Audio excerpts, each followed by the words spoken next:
A'udzubillahi minasyaitonirrajim. Bismillahirrahmanirrahim. Assalamualaikum warahmatullahi wabarakatuh. Alhamdulillahirabbil alamin wassalatu wassalamu ala asrafil anbiya'i wal mursalin sayyidina Muhammadin wa ala alihi wa ashabihi ajmain. Ya ayyuhallazina amanu taqullaha haqqa tuqatih wa la tamutunna illa wa antum muslimun. Ya Allah qadakhilna mudkhala sidqin wa akhrijna mukhraja sidqin wa ja'alna min ladunka sultanan nasira. Ja'al haqqa zahaqal batil innal batila kana zahuqa. Ya al-ghafur rabbana innana amanna faghfir lana dzunubana wa qina adzabannar. Amma ba'd.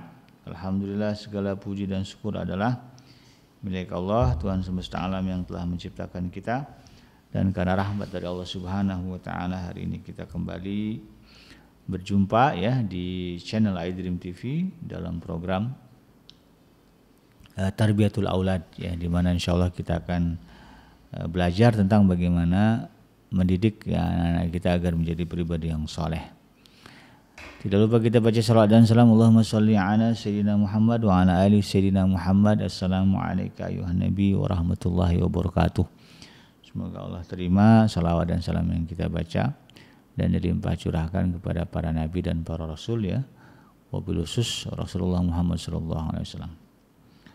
Dan semoga kita nanti ya menjadi orang yang akan berbahagia ketika berjumpa dengan Allah di yaumul mahsyar, dijauhkan dari siksa api neraka, dimasukkan ke dalam jannah dan dipertemukan dengan Rasulullah sallallahu alaihi wasallam. Amin ya rabbal alamin. Sahabat iDream yang dirahmati Allah, kembali melanjutkan kajian kita di program Tarbiyatul Aulad ya, merujuk kepada satu buku yang ditulis oleh Syekh Dr. Abdullah Nasution, seorang ulama kelahiran Suriah yang wafat di kota Mekah di tahun 1987 ya. Beliau menulis buku yaitu Tarbiyatul Aulad fil Islam ya, pendidikan anak di dalam Islam. Di episode sebelumnya kita sudah bahas bagaimana mengajarkan anak-anak etika makan ya. Ini bagian dari agar anak-anak kita tidak menjadi public enemy ya, menjadi musuh masyarakat. Kita ajarkan di etika akhlak ya. Jadi ketika dia berkumpul dengan orang ya, dia tidak kemudian menjadi bahan gunjingan ya, atau bahan kebencian karena su'ul adab ya, buruknya adab dan akhlak. Nah, salah satu hal yang kita ajarkan supaya mereka tidak jadi su'ul adab ya, atau buruk adabnya, tapi justru menjadi orang yang husnul adab ya, memiliki adab yang baik ya, adalah mengajarkan anak-anak kita etika ketika minum. Nah, ini jangan dianggap sepele ini ya. Bagian dari ciri kesumulan ya, atau kesempurnaan ajaran Islam adalah ya, segala hal diajarkan, diatur, ya, ada caranya, termasuklah urusan minum. Ya, begitu amat tapi kenji memang ya begitu ya, bahkan di dalam Al-Quran Allah sebut itu ya, kulu wasrobu wala tusrifu, makanlah, minumlah, diatur. Apa aturannya? La tusrifu wala tusrifu, jangan berlebih-lebihan. Jadi Allah saja yang maha tinggi ya, yang ada di arsy gitu ya, itu mengatur soal makan dan minum manusia. Jadi jangan merasa ini sepele, ini urusan besar ini ya. Karena ada disebutkan di dalam Al-Quran, apapun yang disebutkan di dalam Al-Quran itu bukan urusan yang kecil, tetapi urusan yang besar. Makanya dalam surah Yasin kan tegaskan ya, Yasin wal Qur'anil Hakim ya, ya. Yasin dan demi Al-Quran yang mengandung hikmah. Ya. Jadi semua yang disebutkan di dalam Al-Quran, bahkan huruf ya, satu huruf sekalipun misalnya nun gitu ya, atau dua huruf Yasin ya, atau tiga huruf Alif Lam Mim, huruf-huruf itu semua ya, adalah ada hikmah yang terkandung di dalamnya, besar ya.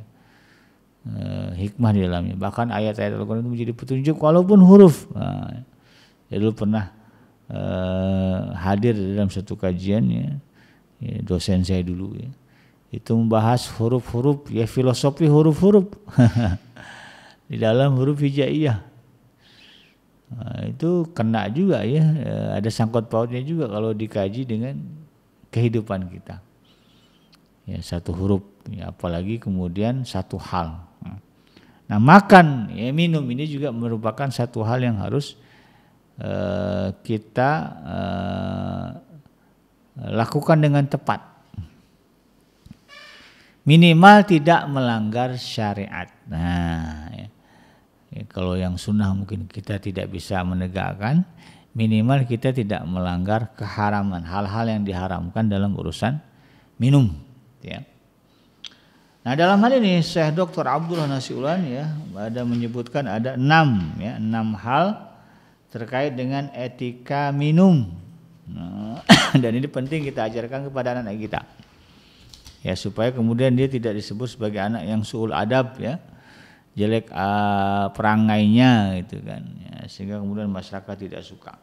Yang pertama ya, disunnahkan membaca basmalah dan hamdalah serta minum dengan 3 tegukan. Nah, dalam hal ini Imam At-Tirmizi meriwayatkan dari Ibnu Abbas ya, radhiyallahu anhuma Rasulullah sallallahu alaihi wasallam pernah bersabda, la tasrabu ya, wahida kasyurbil ba'ir. Nah, janganlah salah seorang di antara kalian minum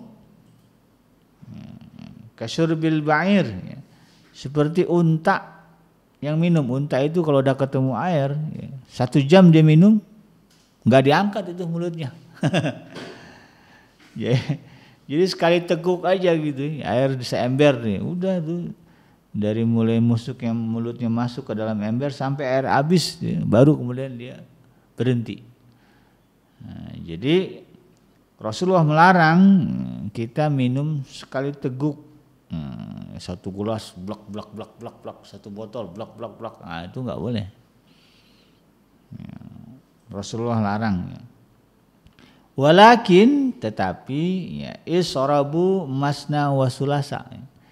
Minumlah ya 2 tegukan atau 3 tegukan. Jadi dibagi 2 atau 3 lah. Segelas ya opsinya dibuat 2 tegukan gitu ya. Atau kita bikin 3 tegukan. Ya, tapi yang utama sebetulnya bukan utama sih ya. Yang sebaiknya lah ya, dibuat 3 tegukan karena kan angka 3 ini keramat ya di dalam Islam ya. 3 ini keramat itu ya.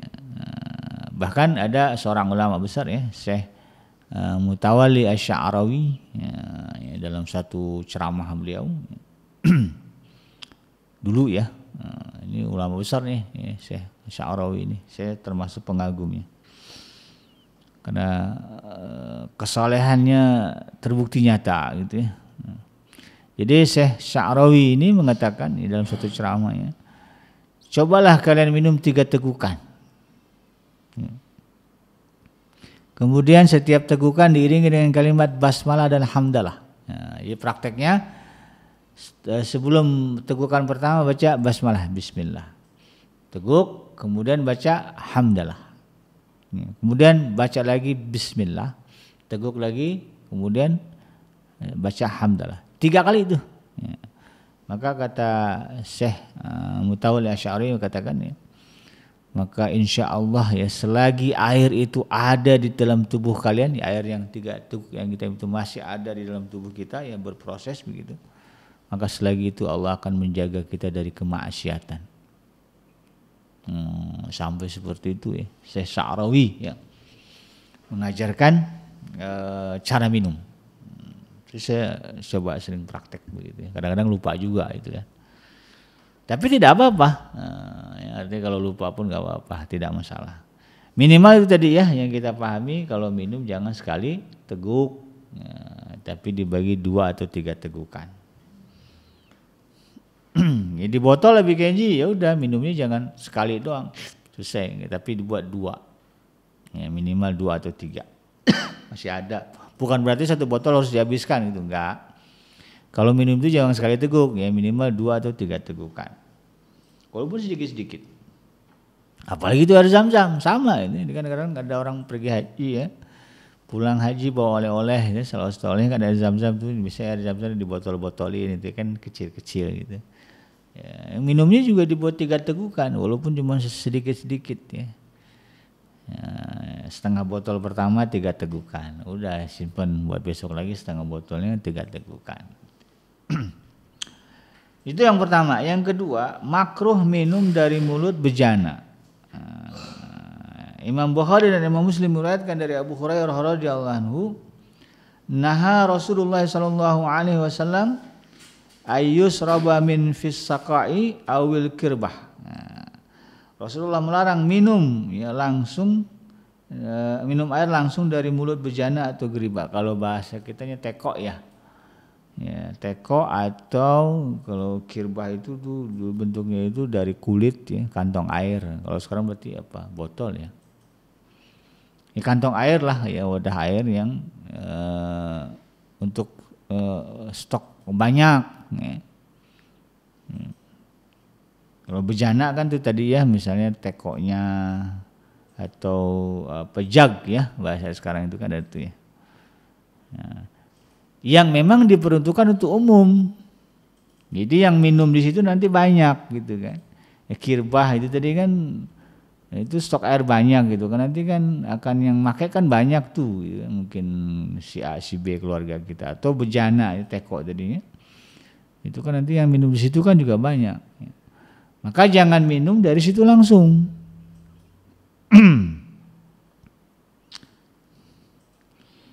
Ya, di satu sisi memang ya ada ya larangan-larangan atau itu menjadi kebiasaan masyarakat ya. Orang kita tuh nggak suka melihat orang minum ya, teko ya, mulutnya langsung gitu, karena kan itu tadi ya itu kan buat orang banyak begitu, tapi mulutnya ke situ. Nah, itu dicela memang ya di dalam banyak masyarakat ya, di level kehidupan masyarakat kita. Di satu sisi juga itu kan menyalahi aturan, membahayakan kesehatan ya. Kalau yang minumnya orang TBC, bayangin aja ya. Dia minum di jug ya, di TBC begitu kan, atau apa penyakit yang menular lain itu hepatitis misalnya. Nah, akhirnya sekeluarga kena itu. Ya. Tadinya cuma istri suaminya doang tuh, tapi kalau suaminya songong tadi minumnya langsung di teko itu ya. Atau di jug begitu kan, lalu kemudian istri anaknya minum di situ juga pakai gelas, ya udah ya kena virus deh. Nah, ya, semuanya. Jadi kalau ada wadah minum yang sifatnya itu diperuntukkan ya digunakan untuk rame-rame ya, maka jangan minum langsung mulut ke situ, tapi ambil wadah gelas gitu ya, tuangkan baru minum. Tapi kalau memang jug itu buat kita sendiri, ya nggak ada lagi orang yang akan minum di sana, itu lain cerita. Ya. Tidak pula terlarang begitu kan. Ya, misalnya anak kos-kos itu, anak kos kan sendiri gitu ya, ya minumnya ya di jug itu, di teko itu ya nggak apa-apa. Ya, tapi kan takutnya ada tamu ya, tamu datang dilihatnya ada teko, kita nggak ada, diminum juga, emang harus dijaga juga gitu. Ya insya Allah lah hadis ini kan kebaikan kalau kita amalkan. Ya nggak susah kan, walaupun kita tinggal sendirian ya, kemudian minum gitu kan, ada teko ya siapkanlah gelas gitu kan, nggak susah, tinggal nuang doang. Niatkan karena mengikuti sunnah jadi pahala. Nggak usah ribet ini ya, sendiri ini gitu kan. Nah, niatkan untuk mengikuti sunnah Rasulnya, insya Allah jadi pahala. Yang ketiga adalah makruh meniup air minum. Nah ini makruh ya levelnya, bukan haram ya. Kadang-kadang ada yang sampai seperti haram, dimarah-marahin anak, ini makruh ya. Meniup air, misalnya minum panas tehnya ditiup, dimarahin, nggak boleh, itu nggak nyunah, nggak nyunah, nyunah kok padahal anak dimarahin gara-gara nggak nyunah. Nah, ini kebangetan. Ya, jadi itu level yang makruh ya, tidak sampai haram. Ya. Hadisnya apa? Diriwayatkan dari Ibnu Abbas radhiyallahu anhu, dari ini oleh Imam Tirmizi ya. Anna Nabiy sallallahu alaihi wasallam naha ay yutanaffasa fil ina'i au yunfakhu fih ya. Rasulullah melarang kami bernapas dalam bejana atau meniupnya. Ini juga kaitannya dengan kesehatan gitu ya. Bahwa apalagi nih ya, kadang-kadang kita minum makanan kita, minuman kita yang kita makan ini akan ya, kita kasih ke orang lain juga gitu kan. Mie air yang kita minum juga akan kita kasih ke orang juga.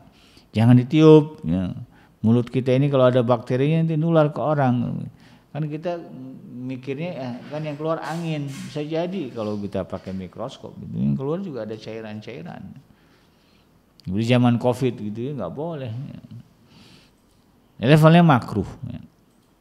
Tidak haram. Ya, kalau anak kita pengen cepat minum gitu kan, airnya panas ditiup, yang ngomong-ngomong apa gitu kan, biarin aja. Jangan dimarahi gara-gara itu. Ya, ini levelnya cuma makruh. Kalau mau diajarkan yang solusi gitu kan, misalnya air panas. Ya, ini biasa kan kalau di kafe kan mesen air, tehnya teh panas itu kan dia udah pengen minum gitu kan. Kalau ditiup nggak boleh gitu ya, sebetulnya bukan nggak boleh, tidak disukai, makruh, ya dibenci aja. Maka solusinya apa? Gini deh, ya, ajarkan anak-anak kita, ambil sendok gitu ya, kemudian taruh aja tuh ya, sendok itu di gelas. Sebagian sendoknya keluar tuh, ya, nanti dia kan akan mengalirkan panas ya, hukum di ilmu fisika itu ya. Nanti insya Allah dalam tempo sekian menit itu air udah bisa diminum, diseruput, gitu ya. Makan bakso panas ditiup ya nggak apa-apa kalau memang pengen cepat itu kan, tidak haram ya, jangan dibilang haram gitu kan. Itu hanya makruh saja. Sebaiknya gimana ya diajarkan, jangan, apalagi kalau itu tadi ya, kita suka makan bareng ya, orang tua ada penyakit TBC itu jangan apa-apa main tiup aja, nanti TBC nular ke anak. Ditiup dulu nasinya panas kasih anak, jangan, nanti TBC nular. Di satu sisi ini juga merupakan larangan dari Rasulullah SAW. Kemudian yang keempat adalah disunahkan minum ya dengan duduk, ya, makan juga duduk. Ya, sunnah ya. Ini arti sunnah itu tidak dilakukan pun ya tidak berdosa. Ini jangan-jangan kadang-kadang ada orang yang itu tadi ya nggak nyunah ini, ya, jadi marah dia. Padahal sunnah aja, ya, bukannya harus ya, wajib gitu. Minum harus duduk, ya, jangan celak juga orang yang kemudian minum sambil berdiri gitu kan. Kadang-kadang orang ada alasan ya kenapa berdiri gitu kan, ya nggak ada tempat duduk lah ya, atau kemudian lagi lomba lari itu kan. Itu dia, itu bukan satu persoalan itu, atau di atas sepeda sambil naik sepeda minum gitu kan. Posisi sepeda itu kan berdiri dia sebetulnya. Ya, nggak berhenti dulu duduk, nggak. Ini hanya disunahkan saja. Jadi jangan marahi anak kalau kemudian dia lupa ya, sunnah ya. Kalau dia kerjakan dengan niat ittiba Rasulullah, ini jadi kemuliaan bagi dia. Ya, hadisnya diriwayatkan oleh Imam Muslim dari Anas bin Malik ya, annahu naha ayyasrabar rajul qa'iman, ya, bahwa Rasulullah SAW melarang seorang laki-laki ya dulu ya minum sambil berdiri. Ya, Qatadah berkata terkait hadis itu ya. Lalu kami bertanya kepada Anas, lalu bagaimana dengan makan? Anas menjawab itu lebih buruk lagi, artinya makan juga nggak boleh ya, sambil berdiri. Imam Muslim meriwayatkan dari Abu Hurairah radhiyallahu anhu, ya Rasulullah SAW bersabda, la yasrabanna ahadukum minkum qa'iman, faman nasya falyastaqi. Ya, janganlah salah seorang di antara kalian minum sambil berdiri, kalau lupa maka hendaklah ia memuntahkannya. Adapun riwayat yang menerangkan bahwa Rasulullah SAW pernah minum berdiri, maka hal ini menunjukkan kebolehan minum sambil berdiri. Ya, misalnya ketika minum sambil berdiri itu lebih baik daripada minum sambil duduk. Ya, ya contohnya adalah yang dilakukan ketika Rasulullah SAW minum air Zam-Zam. Ya, hal ini mengamalkan kaidah dasar dalam firman Allah, yuridullah bikumul yusra wala yuridu bikumul usra. Allah menghendaki kemudahan dan tidak menghendaki kesukaran bagi kalian. Ada momen-momen memang ya kita nggak bisa minum sambil duduk. Yang paham kita dah ya momen itu kapan, karena saya ngejelasin juga susah gitu kan. Jadi ada momen yang memang kita tidak bisa minum sambil duduk. Ya, harus minum juga sambil berdiri, ya terpaksa minum sambil berdiri, tidak apa-apa. Ya, jangan celak anak kita, ya satu saat ada laporan ke telinganya, Pak, ayah, bapak, abi gitu. Si anak ini minum berdiri itu. Wah, langsung marah. Kamu nih enggak nyunah. Wah, anak dimarah-marahin gara-gara enggak nyunah. Itu padahal hal yang sunnah. Dan ada hadis yang menerangkan boleh ya. Jika memang situasi tidak memungkinkan duduk, minum sambil berdiri. Karena prinsipnya itu tadi yuridullah bikumul yusra wala yuridu bikumul usra. Allah tuh pengennya kita itu mudah. Dan Allah tidak menghendaki kesukaran ya, di dalam urusan beragama. Yang kelima ya. Haram. Nah, ini baru nih harus perhatikan ya. Terus tadi kan sunnah. Ini haram. Minum dari bejana yang terbuat dari emas atau perak. Ya. Jadi kalau wadahnya ya gelasnya kah, jagnya kah gitu ya. Termosnya atau juga mungkin tekonya gitu ya. Atau sekarang itu apa namanya? Kalau tempat minum itu tumbler ya. Tumblernya terbuat dari emas atau perak, haram minum dari situ. Imam Bukhari meriwayatkan dari Ummu Salamah ya, radhiyallahu anha, Rasulullah sallallahu alaihi wasallam bersabda, "Alladzi yasrabu fi ayatil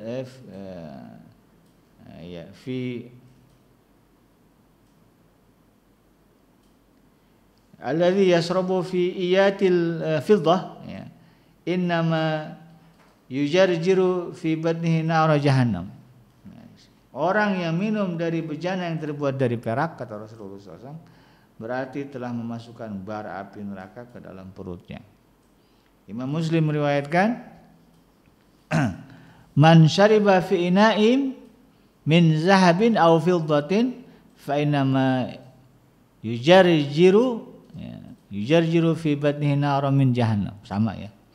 Siapa yang minum dari bejana yang terbuat dari, kalau tadi perak doang, ini ada lagi hadis mengatakan terbuat dari emas ataupun perak, maka ia telah memasukkan bara api neraka jahanam ke dalam perutnya. Jadi memang kalau yang belum paham, memang ada orang minum dari bikin gelas dari emas, ada ya. Raja-raja, sultan-sultan itu ya, itu wadah-wadah makan minumnya dari, apalagi yang dari ini dari barat. Untuk menunjukkan ya, mereka adalah keluarga kaya raya, keluarga bermartabat ya. Maka alat-alat makan minum terbuat dari emas, dari perak. Karena orang kan suka dengan emas dan perak yang berkilauan. Itu Rasulullah haramkan. Kenapa haram? Nah, ada juga ya penelitian ilmiah mengatakan nanti air yang yang diminum dari emas dan perak ini membawa logam. Dia ada logam yang larut lah, karena emas dan perak ini memang kualitasnya berbeda dengan logam besi ya, atau yang lainnya baja atau lain. Itu ada yang bisa jadi gitu kan, akan mengalir masuk ke tubuh dan itu kemudian mempengaruhi kesehatan. Alakul hal, lebih dari itu pun kalaupun nggak begitu juga, tetap kalau sebagai seorang muslim ketika Rasulullah SAW sudah mengharamkan ya kita patuh. Karena Allah memerintahkan wa ma atakum dalam surah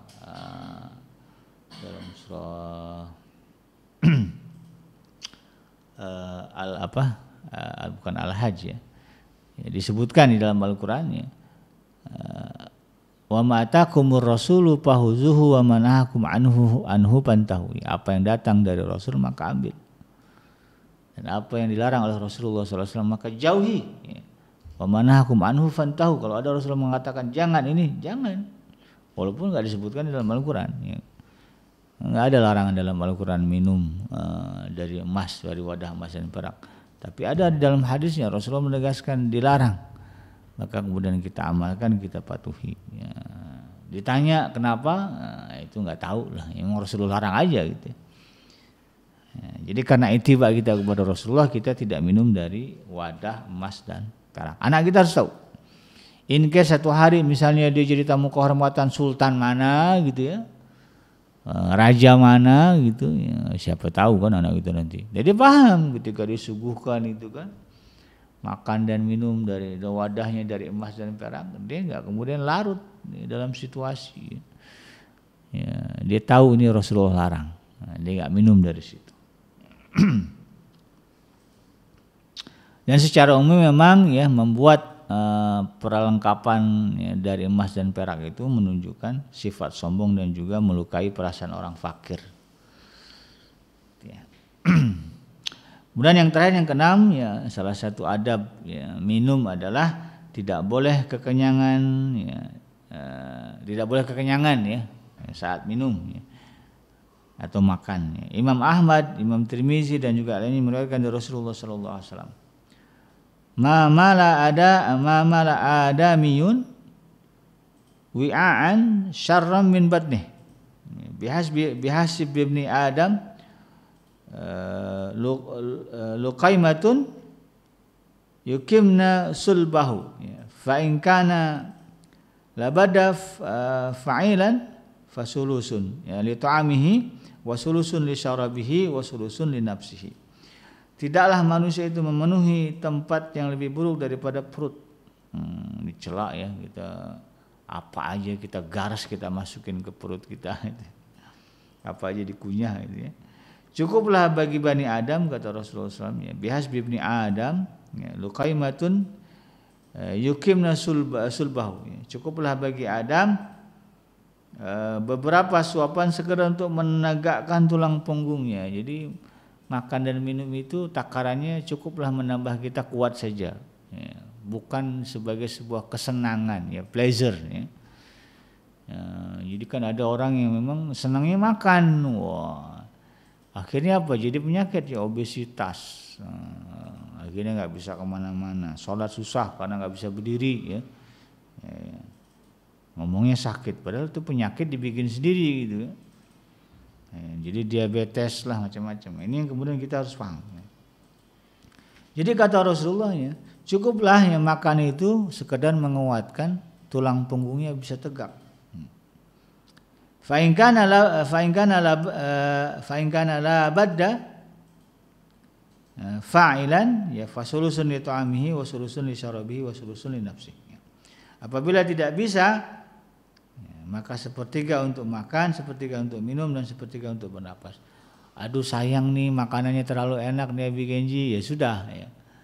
Kalau nggak bisa prinsipnya tadi sekedar menguatkan tubuh, ya, maka ya dikira-kira lah ya makan itu ya di dalam perut kita itu ada ya masih ada udara, masih ada air dan masih bisa diisi. Jadi setelah diisi makanan masih bisa diisi air sama diisi udara. Ya, artinya jangan sampai kekenyangan.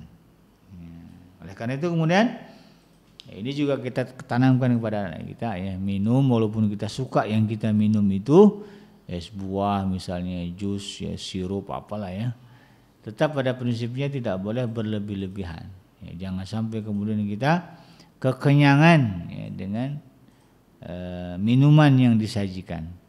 Ya, itu bagian dari adab. Ya kasihan yang lain juga pengen, ini senang es buah aja dia makan ya, orang nggak kebagian. Satu panci dia yang makan ya, kasihan orang lain lah. Ya. Makanya itu orang jadi kesel, mana es buahnya? Perasaan tadi banyak, oh si Anu rupanya dia suka es buah ya, dia makan sampai kekenyangan.